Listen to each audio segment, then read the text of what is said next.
Hello, ನಮಸ್ಕಾರ ಎಲ್ರಿಗೂ. ಸಮೋಸಾಗಳನ್ನ ಗೋಧಿ ಹಿಟ್ಟಲ್ಲಿ ಮಾಡಿದ್ರೆ ಕಾಮನ್ ಆಗಿ ಈ ರೀತಿ ಬರೋದಿಲ್ಲ. ನಾನು ಕೆಲವೊಂದಷ್ಟು ಟಿಪ್ಸ್ನ ಶೇರ್ ಮಾಡಿದ್ದೀನಿ. ಅದೇ ರೀತಿ ಮಾಡಿದ್ರೆ ಇದು ಗೋಧಿ ಹಿಟ್ಟಲ್ಲಿ ಮಾಡಿರೋದು ಅಂಥೇಳಿ ಅನಿಸೋದೇ ಇಲ್ಲ. ತುಂಬ ಕ್ರಿಸ್ಪಿಯಾಗಿ ಒಳಗಡೆ ಫಿಲ್ಲಿಂಗ್ ಕೂಡ ಹೊರಗಡೆ ಏನು ತಿಂತಿರಲ್ಲ ಅದೇ ರೀತಿ ಇರುತ್ತೆ. ಇದ್ರ ಜೊತೆಗೆ 2 ಥರ ಚಟ್ನಿನೂ ನಾನಿಲ್ಲಿ ತೋರಿಸ್ಕೊಟ್ಟಿದ್ದೀನಿ. ಬನ್ನಿ ಹಾಗಿದ್ರೆ ವಿಡಿಯೋ ಸ್ಟಾರ್ಟ್ ಮಾಡೋಣ. ದಲಾಲ್ಸ್ ಡೆಲಿಕಸಿಗೆ ಸ್ವಾಗತ.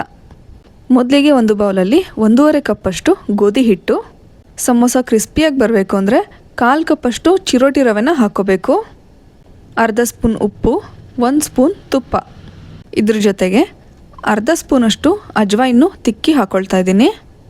ತುಪ್ಪ ಹಾಕೋದ್ರಿಂದ ಸಮೋಸಗಳು ನಾರಾಗೋದಿಲ್ಲ. ಇದನ್ನು ಈಗ ನೀರು ಹಾಕದೆ ತುಂಬ ಚೆನ್ನಾಗಿ ಮಿಕ್ಸ್ ಮಾಡ್ಕೋಬೇಕು. ತುಪ್ಪ ಇಲ್ಲದೆ ಹೋದರೆ 2 ಸ್ಪೂನಷ್ಟು ಎಣ್ಣೆನ ಕಾಯಿಸಿ ಇದಕ್ಕೆ ಹಾಕ್ಕೋಬೋದು. ನೋಡಿ, ಹಿಟ್ಟನ್ನು ಈ ರೀತಿ ಮುಷ್ಟಿ ಹಿಡಿದ್ರೆ ಉಂಡೆ ಥರ ಆಗಬೇಕು, ಅಲ್ಲಿವರೆಗೂ ಕಲಿಸ್ತಾ ಇರಬೇಕು. ಈಗ ಸ್ವಲ್ಪನೇ ನೀರು ಹಾಕ್ತಾ ಚಪಾತಿ ಹಿಟ್ಟಿಗಿಂತ ಸ್ವಲ್ಪ ಗಟ್ಟಿಯಾಗಿ ಇದನ್ನ ನಾದ್ಕೋಬೇಕು. ಹಿಟ್ಟು ತುಂಬ ಮೆತ್ತಗಾದರೆ ಎಣ್ಣೆ ಜಾಸ್ತಿ ಹೀರ್ಕೊಳ್ಳುತ್ತೆ. ಸಮೋಸ ಚೆನ್ನಾಗಿ ಬರಬೇಕು ಅಂತಂದರೆ ಇದೆಲ್ಲ ಪ್ರೊಸೀಜರ್ ಫಾಲೋ ಮಾಡಲೇಬೇಕಾಗುತ್ತೆ. ಹಿಟ್ಟು ಈಗ ಕಲಿಸ್ಕೊಂಡಿದ್ದಾಗಿದೆ. ನೋಡಿ, ಇಷ್ಟು ಗಟ್ಟಿಯಾಗಿದೆ. ಇದಕ್ಕೆ ಮೇಲ್ಗಡೆ ಈಗ ಸ್ವಲ್ಪ ಎಣ್ಣೆ ಹಾಕಿ 10 ರಿಂದ 15 ನಿಮಿಷ ನೆನೆಯಕ್ಕೆ ಬಿಡಬೇಕು. ಅಷ್ಟರಲ್ಲಿ ಆಲೂ ಮಸಾಲೆನ ಮಾಡ್ಕೊಳ್ಳೋಣ. ಒಂದು ಕುಟಾಣಿಲಿ 1 ಸ್ಪೂನ್ ಜೀರಿಗೆ, 1 ಸ್ಪೂನ್ ಕೊತ್ತಂಬರಿ ಕಾಳು, 1 ಸ್ಪೂನ್ ಸೋಂಪು, ಹಾಗೆ 2 ಒಣಮೆಣಸಿನ್ಕಾಯಿನ ಚೆನ್ನಾಗಿ ಕುಟ್ಟಿ ಪುಡಿ ಮಾಡ್ಕೊಳ್ತಾ ಇದ್ದೀನಿ. ಇದು ತುಂಬ ಜಾಸ್ತಿ ಪುಡಿ ಆಗಬಾರ್ದು, ಸ್ವಲ್ಪ ತರಿಯಾಗಿರಬೇಕು. ಆ ಪುಡಿನ ಸಪ್ರೇಟಾಗಿ ತೆಕ್ಕೊಂಡು ಈಗ ಅದೇ ಕುಟಾಣಿಲಿ 1 ಇಂಚು ಶುಂಠಿ ಹಾಗೆ 1 ಹಸಿಮೆಣಸಿನ್ಕಾಯಿನ ಪೇಸ್ಟ್ ಮಾಡ್ಕೊಳ್ತಾ ಇದ್ದೀನಿ. ನೋಡಿ, ಈ ರೀತಿ ಪೇಸ್ಟ್ ಆಗಿದೆ. ಈಗ ಒಂದು ಪ್ಯಾನ್ಗೆ 2 ಸ್ಪೂನ್ ಎಣ್ಣೆ, ಮಾಡಿಟ್ಕೊಂಡಿರೋ ಮಸಾಲೆ ಪುಡಿನ ಇದಕ್ಕೆ ಹಾಕಿ ಸ್ವಲ್ಪ ಕೆಂಪಗಾಗೋವರೆಗೂ ರೋಸ್ಟ್ ಮಾಡಬೇಕು. ನೋಡಿ, ಈಗ ಇದು ಚೆನ್ನಾಗಿ ರೋಸ್ಟ್ ಆಗಿದೆ. ಇದಕ್ಕೆ ಶುಂಠಿ ಹಸಿಮೆಣಸಿನ್ಕಾಯಿ ಪೇಸ್ಟ್ ಮಾಡ್ಕೊಂಡಿದ್ವಲ್ಲ ಅದನ್ನು ಹಾಕಿ ಸ್ವಲ್ಪ ರೋಸ್ಟ್ ಮಾಡಬೇಕು. ಇದು ಹಸಿ ಬಟಾಣಿ, ಇದು ಆಪ್ಷನಲ್, ಬೇಕಿದ್ರೆ ಹಾಕ್ಕೋಬೋದು, ಇಲ್ಲದೆ ಹೋದರೆ ಇಲ್ಲ. ಈಗ 4 ಬೇಯಿಸಿದ ಆಲೂಗೆಡ್ಡೆನ ಈ ರೀತಿ ಮ್ಯಾಶ್ ಮಾಡಿ ಹಾಕ್ಕೊಳ್ತಾ ಇದ್ದೀನಿ. ಇಷ್ಟು ಕ್ವಾಂಟಿಟಿಲಿ ಒಂದು 20 ಮಿನಿ ಸಮೋಸಗಳನ್ನ ಮಾಡ್ಕೋಬೋದು. ದೊಡ್ಡ ಸಮೋಸಗಳನ್ನ ಮಾಡ್ತೀನಿ ಅಂತಂದರೆ ಒಂದು 6 ರಿಂದ 7 ಸಮೋಸ ಮಾಡ್ಬೋದು. ಈಗ ಇದಕ್ಕೆ 1/4 ಸ್ಪೂನ್ ಉಪ್ಪು, 1/4 spoon black salt, 1/4 spoon amchur, 1/4 spoon chaat masala, 1/4 spoon garam masala, ಸ್ವಲ್ಪ ಅರಿಶಿನ ಪುಡಿ ಹಾಗೆ ಸ್ವಲ್ಪ ಅಚ್ಕಾರದ ಪುಡಿ, ಇದನ್ನೆಲ್ಲ ಹಾಕಿ ತುಂಬ ಚೆನ್ನಾಗಿ ಮಿಕ್ಸ್ ಮಾಡ್ಕೋಬೇಕು. ಎಲ್ಲಿವರೆಗೂ ಅಂದರೆ ಆಲೂಗಡ್ಡೆ ಈ ರೀತಿ ಪೇಸ್ಟ್ ಥರ ಆಗಬೇಕು, ಅಲ್ಲಿವರೆಗೂ ಇದನ್ನು ಫ್ರೈ ಮಾಡ್ಕೊಳ್ತಾನೆ ಇರಬೇಕು. ನೋಡಿ, ಈ ರೀತಿ ಆಗಿದೆ.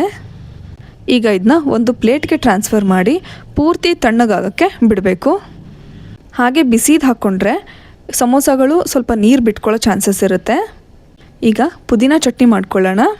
ಒಂದು ಮಿಕ್ಸರ್ ಜಾರ್ಗೆ ಪುದೀನ, ಕೊತ್ತಂಬರಿ, ಹಸಿಮೆಣಸಿನ್ಕಾಯಿ, ಶುಂಠಿ, ಬೆಳ್ಳುಳ್ಳಿ, 1 ಸ್ಪೂನ್ ಪುಟಾಣಿ, ಅರ್ಧ ಸ್ಪೂನ್ ಉಪ್ಪು, ಇದನ್ನೆಲ್ಲ ಗ್ರೈಂಡ್ ಮಾಡಿಕೊಂಡು ಅರ್ಧ ಸ್ಪೂನಷ್ಟು ನಿಂಬೆಹಣ್ಣು ರಸ ಹಾಕ್ಕೊಂಡ್ರೆ ಪುದೀನ ಚಟ್ನಿ ರೆಡಿಯಾಗುತ್ತೆ.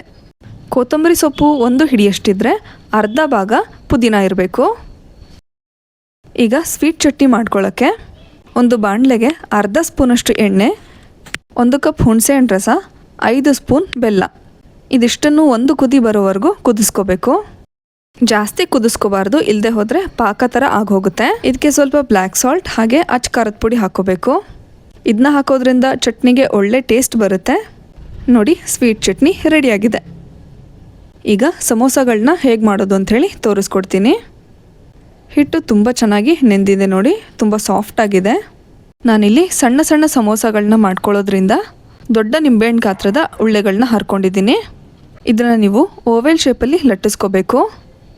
ಈಗ ಮಿಡಲ್ಗೆ ಈ ರೀತಿ ಕಟ್ ಮಾಡ್ಕೊಂಡಿರೋ ಸೈಡ್ ಏನಿರುತ್ತಲ್ಲ ಅದಕ್ಕೆ ಸ್ವಲ್ಪ ನೀರು ಹಚ್ಚಿ ಚೆನ್ನಾಗಿ ಸೀಲ್ ಮಾಡಬೇಕು. ಇದನ್ನು ತುಂಬ ಚೆನ್ನಾಗಿ ಒತ್ಕೋಬೇಕು, ಇಲ್ಲದೆ ಹೋದರೆ ಎಣ್ಣೆಗೆ ಹಾಕ್ತಿದ್ದಂಗೆ ಸ್ಟಫಿಂಗ್ ಎಲ್ಲ ಹೊರಗಡೆ ಬರುತ್ತೆ. ನೋಡಿ, ಈ ರೀತಿ ಕೋನ್ ಥರ ಆಗಿದೆ. ಈಗ ಸ್ಟಫಿಂಗ್ನ ಇದರೊಳಗಡೆ ಹಾಕ್ಕೊಂಡು ಮತ್ತೆ ಎಡ್ಜಸ್ಗೆಲ್ಲ ನೀರು ಹಚ್ಚಿ ಚೆನ್ನಾಗಿ ಸೀಲ್ ಮಾಡಬೇಕು. ನೋಡಿ, ಈ ರೀತಿ ಫೋಲ್ಡ್ ಮಾಡಿಕೊಂಡ್ರೆ ಸಮೋಸ ಥರ ಶೇಪ್ ಬರುತ್ತೆ.